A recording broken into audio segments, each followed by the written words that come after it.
Alors, je ne sais pas si la vidéo, elle est claire chez vous.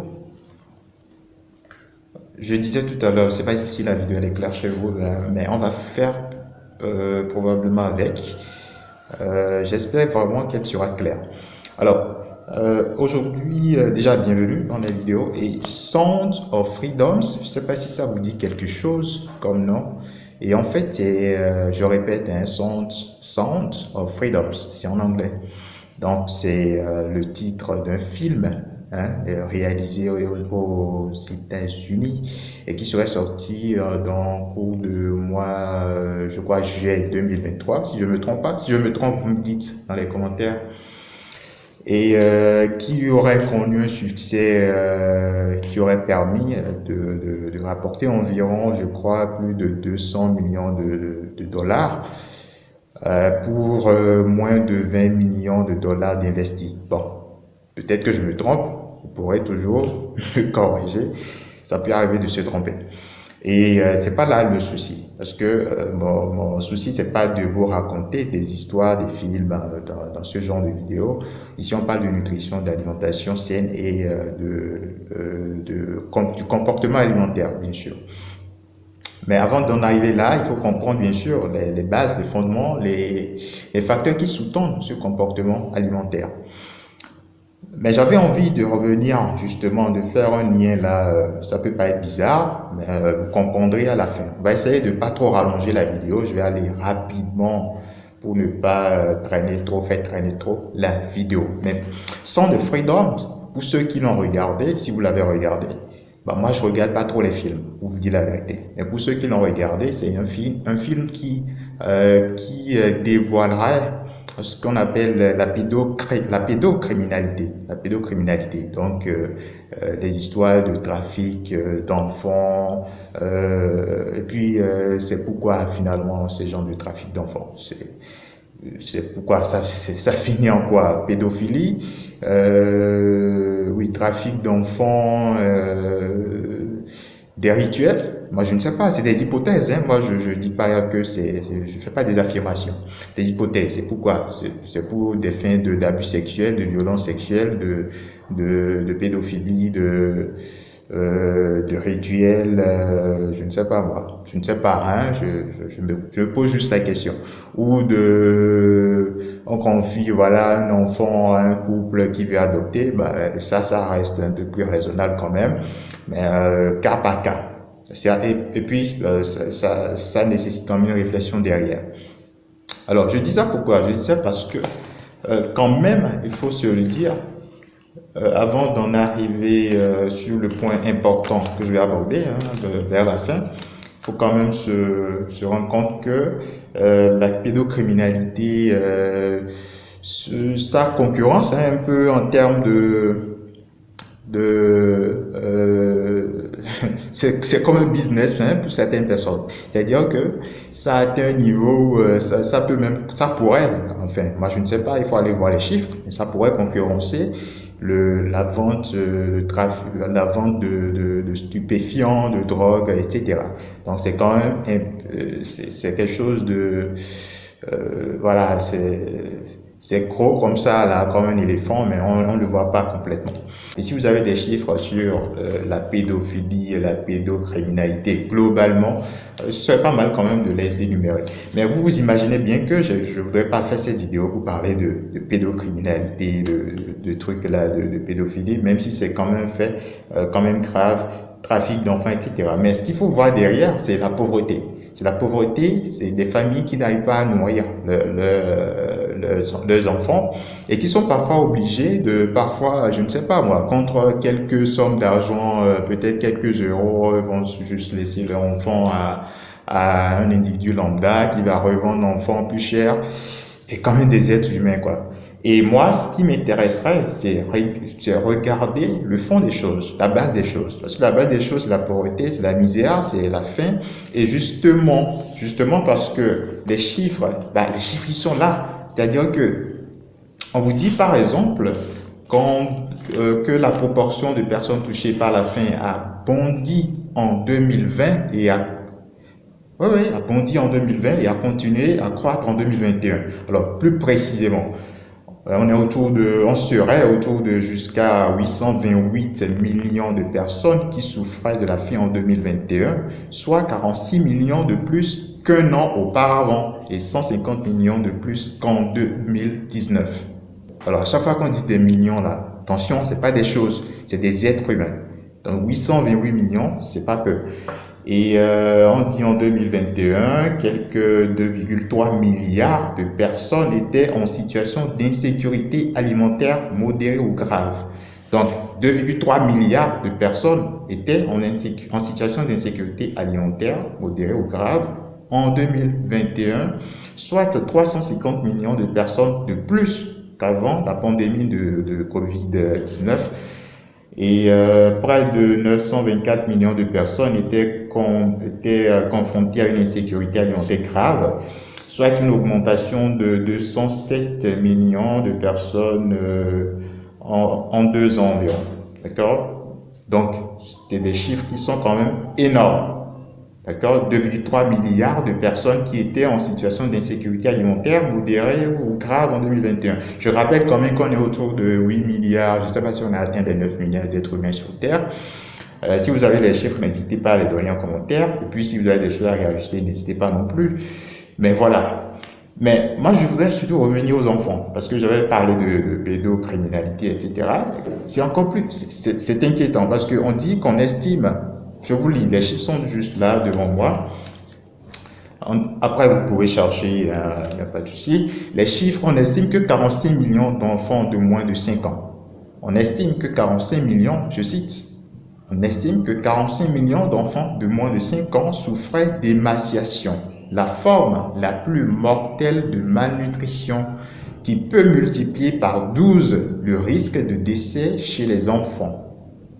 D'accord? 45 millions d'enfants de moins de 5 ans qui souffraient de la forme la plus sévère de malnutrition, c'est-à-dire l'émaciation.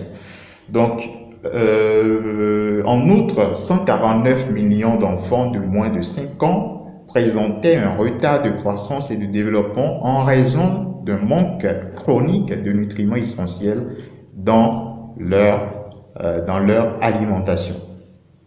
D'accord? 149 millions d'enfants. 149 millions. J'ai dit tout à l'heure, les êtres humains, c'est pas des choses qu'on comptabilise comme des billets ou bien comme des pièces.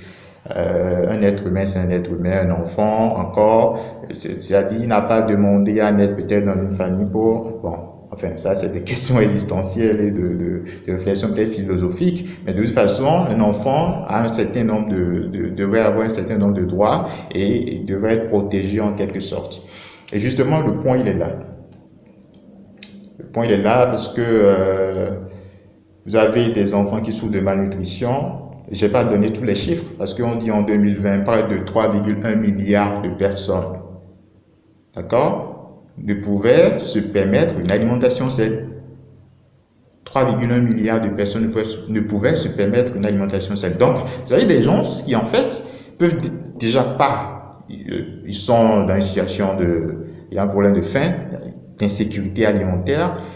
Les gars n'ont pas de quoi bouffer, et puis vous allez leur dire quoi manger pour être en bonne santé, c'est-à-dire une alimentation saine. Donc là, ça devient compliqué. Donc, première chose, c'est d'abord d'assurer l'essentiel, un minimum de décence sur un plan alimentaire, nutritionnel, avant de venir aux questions de voilà, manger ceci pour être en bonne santé, il y a une alimentation saine, etc. Et surtout, j'aimerais vraiment attirer l'attention du côté infantile, la malnutrition infantile, et qui pose un problème. D'accord? J'ai parlé de 45 millions d'enfants de moins de 5 ans qui souffraient d'émaciation, la forme la plus mortelle de malnutrition qui peut multiplier par 12 le risque de décès chez les enfants. Et on dit quoi? On dit aussi que, voilà, s'agissant de l'avenir. Alors, je ne sais pas, ceux qui voient l'avenir, je ne sais pas comment ils font pour voir l'avenir. Moi, je donne juste les chiffres.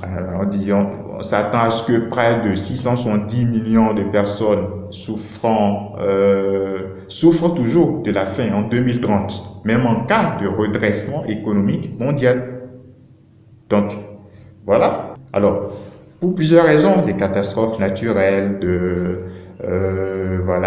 des problèmes socio-économiques, des problèmes écologiques, pour un tas de raisons, Mais lorsque vous vous retrouvez avec des enfants qui ne sont pas protégés, des enfants qui naissent dans des familles qui ne sont pas nantis et qui ont du mal à joindre les deux bouts, c'est même pas une affaire de joindre les deux bouts, il n'y a pas à manger.